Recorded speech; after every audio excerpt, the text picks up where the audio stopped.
It's the evening of the 20th of August 2024. You're welcome back. Now, I've already done a series on all this green energy and showed you that they're hopelessly insolvent. And I've showed you how they get the highest price of the fossil fuel and they get a grant from the PSO levy. And that's put in the media as how it costs us a little bit more to have wind energy. I put the point up that when you count them over a year, they're just appliances like a dishwasher or a tumble dryer or a cooker or anything else when you count everything, because we can find no reduction in the use of fossil fuel from our 4,000 megawatts of wind electricity in the Republic of Ireland. Now, another big cost is the fact that any company can move in and build a wind farm if they can. And when they run it for 2 months, they can automatically sell it to Irish licensed utilities. The exception of that is the Greencoat Renewables company. We haven't fully found out how they're able to continue. Their share price is 90 cents out of 100. But for the most, they know when they're building it, and there's an unwritten agreement with the government and the people who are developing wind farms and the utilities like National Toll Roads, SSE, ESB. There's an unwritten agreement that when they build the wind farm, they try and run it to realise there's no profit. That's what happened with John Lang. He couldn't make any profit. They gave him an illegal payment out of the PSO levy. He was going to sell it and get out, and they got Greencoat Renewables to buy it. But in most cases, some of the utilities buys it, and they buy over the wind farm. They do require the company to run it. The company keeps running it, or some company keeps running it, and it has to pay the interest, but it never pays the capital cost. That is what I'm finding in every case I look, and nobody can show me any example where the original cost was paid back. And it's like if somebody wanted to own a hotel and could take over a whole hotel and not pay the cost of the hotel at all. If the cost of the hotel in the paper and on the news was 500,000, €500,000, they pay nothing, only a bit of interest. And that means there's no worries about the capital cost. This is a strange situation, but it's definitely an additional cost. So in addition to all the costs I'm giving you, your ESB or your SSE or whoever's providing your electricity board, or energy, they are also charging you for the payout. They pay out these millions and they never get it back, so they're loading it on your bill. So this makes the cost of renewable energy exceptionally big, and the more of it you have, the bigger it is. Now, here is my report out of my 2019 dossier on the Minty Cat Wind Farm in Donegal, and I'll read out what I said back then. Minty Cat Wind Farm, Donegal, number 338333. That's 338333. It's a 72 megawatt capacity built in 2004. Cost of its assets is given at €93 million. Net book value in 2017 is given at €44 million. So they have written off about 50 million in depreciation. So they are knocking off something off the cost of it because it degrades. Right, but that means that as of 2017, with only a few years to go on it, it had a value of 44 million, which it doesn't have that. Those assets are not worth anything. Now, so we go on anyway. That's my opinion. We'll read on about it. Its average profit over the years 2017 and 2016 was 1.3 million. That was its average profit, 1.3. So it did make a profit. Some of them make a hopeless loss, but still 1.3 million is small enough. But if they had to pay their capital cost, it wouldn't be in with a chance. 44 million is its net book value, divided by 1.3 million, its profit, gives it 33 years to repay its capital cost. So 33 years. So that would be 2037, and there's no way it'll run efficiently till then. Lifespan is given at 20 years, so in the accounts they say it'll only last 20 years, so that's up now, which expires in 2024. It will be the year 2050 when it is all repaid, but it's only lasting till 2020. So there I made the point that it's hopelessly insolvent. In 1 year it owes about 1 million more than it is owed. So it owes $1 million more than it's owed. Notes say it was given an undertaking by fellow group company not to demand repayment of monies owed to it for the foreseeable future. It's in good location and it's insolvent. It's run as a charity. So that's what I found in 2017. And now, folks, I'm going to go to the current accounts. So it still has the same number, 33833, Minty Cat Limited, and this is the financial statements to the 31st of March 2023, and they were filed sometime in 2024. That's all right, and it does all the usual stuff that you get, and it's directors and everything like that. The directors are B.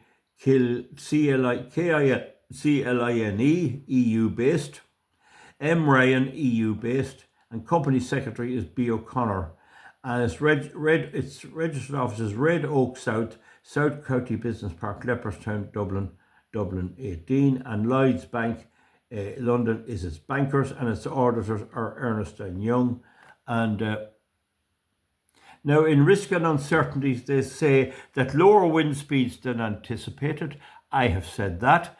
The air grid guaranteed wind speeds of 33% output, whereas I found it's about 20%. So here they're put in the accounts. The principal risk facing the company are lower wind speeds than anticipated, resulting in less electricity generation, no takeoff for electricity produced, resulting in lower sales. See that? No takeoff for electricity produced, resulting in lower sales, and technical issues with plant and machinery, resulting in downtime for turbines. Right, to mitigate against this electricity risk, power purchase agreements are in place which guarantee sales of electricity to produce unplanned plant outage.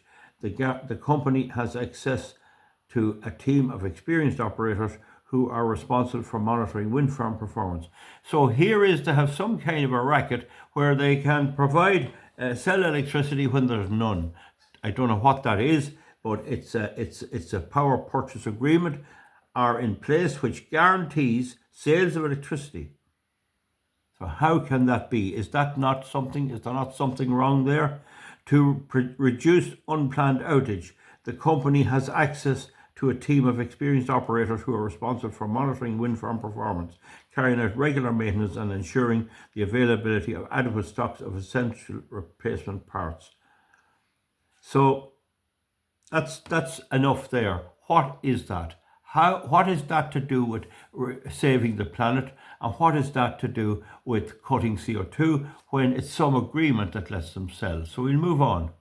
So in a set of accounts you have to do the going concern basis. What's the story? Is it a going concern? And I'll read it to you.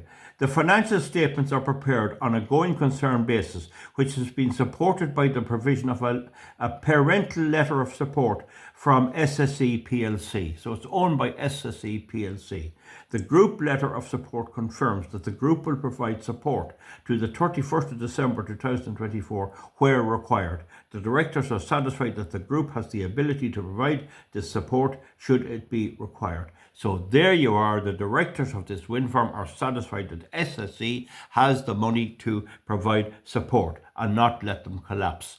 That comes out of the bill payers at SSE, and that is an extra cost in addition to the payments they get, to all the other payment they get paid for turning off the turbines, sometimes when there's excess capacity, and they get paid from the PSO levy, and the newspapers would try to tell you that's it. Well, it's not it. Here is, I'll read it once more for you so you can hear what it says. The financial statements are prepared on a going concern basis, which has been supported by the provision of a parental letter of support from SSE. In other words, we'll carry you along. We can gouge the prices out of our customers. PLC Group. The group letter of support confirms that will provide support to the end of 2024, 2025, 2026, forever, till the year 2954. 800 or 900 years from now, you'll be paying this if it goes the way it planned. Okay, right? In assessing the financial strength of the letter of support, the directors consider the cash and cash equivalents balance of 902 million. So SSE has a balance sheet of 902 from ripping off its customers, from charging them for this old gimmick. 902. If they have 902 million, why aren't they cutting the cost? Because they have full support from Eamon Cabbage Head Ryan and the Irish government, Fianna Fáil, Fine Gael and Sinn Féin and the whole lot for this type of ripping people off. These wind farms are insolvent and they're being carried along by all the means I say, plus the parental company carrying them along. Now, so they had 902 million on the 30th of September and the undrawn committed bank facilities of 2.72 billion. So they have bank facilities maintained by the group. In coming to this conclusion, the directors have taken into account the group's credit rating and the successful insurance of 0.65 billion for long-term funding over 6 months of a year, being an 8-year to 750 million euro bond, so more bonds and other stuff, coupon of 4%, so they're paying a 4%, the insurance of 1.6 billion long-term funding in the financial year, and there's a whole lot of gibberage here, of dual tranche US private placement, as well as taking account of the factors noted. So what this is doing, in the company accounts of Meentycat Wind Farm, they're saying that they're covered and carried and guaranteed for financial failure by SSE, and we need legislation to stop them doing that. If Meentycat Wind Farm can't make a profit with all the goodies they get, they're loading it on to the consumer indirectly by giving them these letters of support and not insisting they pay the price that was ostensibly paid. Whoever built this got a big ball of money, and threw the whole lot over on the Irish customers. Having reviewed the financial strength of the group, the directors are satisfied that the group and the company itself will remain funded for the foreseeable future. You bet it will. And that's all right. That's from the Dublin address. So here's disclosure. There's a whole lot of stuff here. We'll just go on now till we find it, director's responsibilities, and we'll just look at the finances of it. And the finances of it are that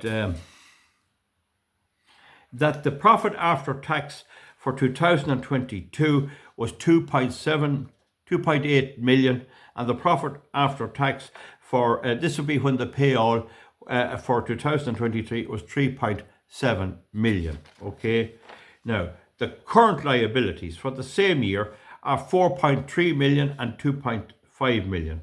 Profit and loss accounts, all that's in that is 25,000 for last year and 21,000 for the year before. Property, plant and equipment is valued at 44.9 million. So I don't fully understand how in 2023 the value of these assets is still 44 million when it was 44 million in 2017. The only conclusion I can come to without checking it on them, I'm just taking a risk here, is that they didn't charge any depreciation on their plant and equipment in the interim. I'm not sure. Now, so the value of the plant is close to 45 million euros. That's what they say, the residual value. That's the net book value. That's when you take the original cost and now you take the depreciation out of it, about 50 million, and you're left with 45 million. And if you divide that by the profit of 37353, it would be 13 years left before they paid off. And I said a way back it'd be 33 years. So they would not have this paid off till 2037. And by then the wind farm would be in operation from 2004. So you see that it's hopelessly insolvent. So for those who understand accounting, here's the income statement.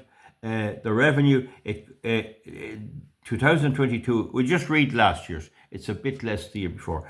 The revenue in 2023 was 14 million, we'll say.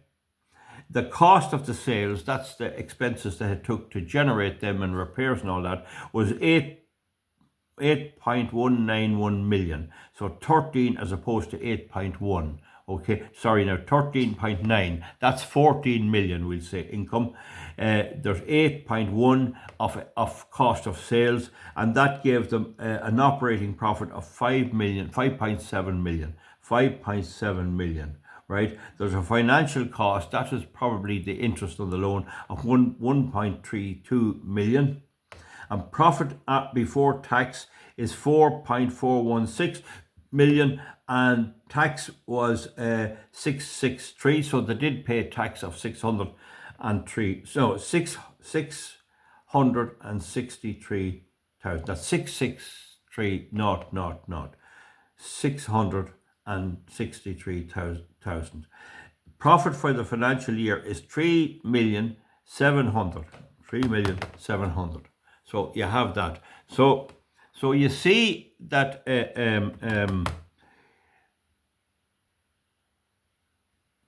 she's after going off on me. All right, and yeah.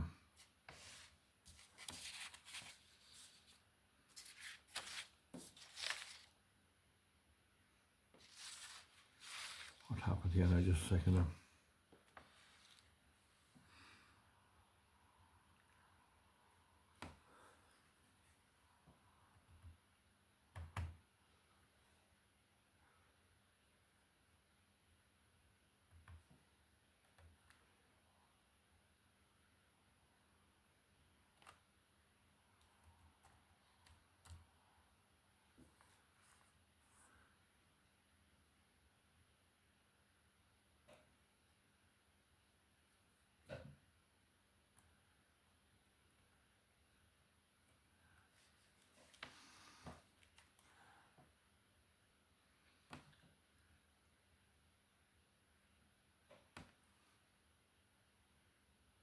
Say they have 25 million in their fund, in their profit and loss account, and that'll be carried forward some of it. And the shareholders fund is 11.5 million. So the shareholders are 11.5. What's their story?